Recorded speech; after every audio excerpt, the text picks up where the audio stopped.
Boses ng mamamayan, Gusto ko sana yung bilang estudyante. iba't ibang opinyon ng taong bayan. Ang gusto ko talagang Ating alamin sa Kalye Survey. Piliin po nilang maging masaya kasi oonti lang po yung panahon natin sa mundong ito. Mas piliin nila yung magiging masaya. At wag nilang iisipin lagi yung sasabihin ng ibang tao. Siguro ako ito, tumatakbo pagka kung ano yung mga naiisip, nag-exercise, nalangin, nakipag-usap sa mga kaibigan, tapos kung talagang sa tingin nyo kailangan ng makipag-usap sa professional, wag matakot sa stigma, makipag-usap sa professional. Kung may sipon tayo, kung may lagnat tayo, makipag-usap tayo sa doktor. Kung yung depression talagang nahihirapan na tayo, kailangan na makipag-usap sa professional. So yun yung mga siguro may papayo ko. Iwasan po natin maging mapag-isa. Kasi po, mahirap po talaga kalaban yung depression eh. Lalo yun po yung pinakamataas na stage ng, kumbaga, pag nai-stress, ganun. So, sumama lang po tayo sa mga taong maging masaya tayo, ganun.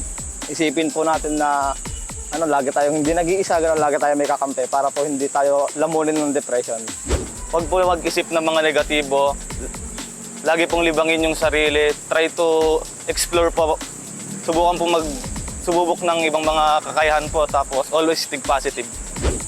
Humanap po kayo ng mga taong pagsasabihan niyo po ng problema, makikinig sa inyo, at pagpapagaan po ng loob niyo.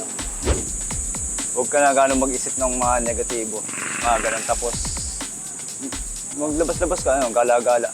Punta sa mga kaibigan, magkwento, para gumawa yung pakaramdam mo. Ganun. Tapos, enjoy mo lang yung buhay mo. Kung naisipin yung mga dapat isipin na magpapabigat ang damdamin mo. Yun lang. Actually, pagka nadidepress katulad ko, may time din kasi na nadidepress talaga tao, kaya hindi maiwasan yun. Para sa akin, hanapin mo yung kung saan ka malilibang para yung problema mo about sa depression mo, maiwasan mo. Like sports, di ba? Nakakalibang yan, di ba? Minsan, pwede rin yung makapagkwento ka sa mga friend mo, mga joker, para mabawasan yung mga iniisip mong mga problema. Try po nilang magpag-usap sa ibang tao. Yung parang meron silang yung payo ng ibang tao na parang ano man yung depression na meron sila. Pwede yung i-share nila sa ibang tao para mailabas sila kung ano man yung kailangan nilang maramdaman.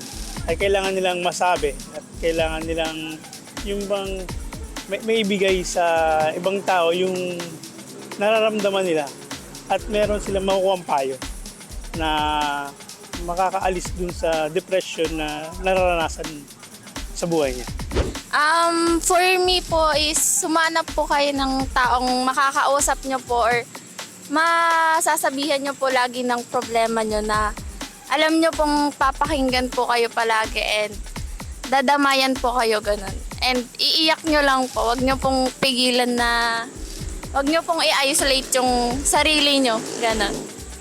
Boses ng mamamayan, Gusto ko sana yung bilang estudyante. iba't ibang opinyon ng taong bayan.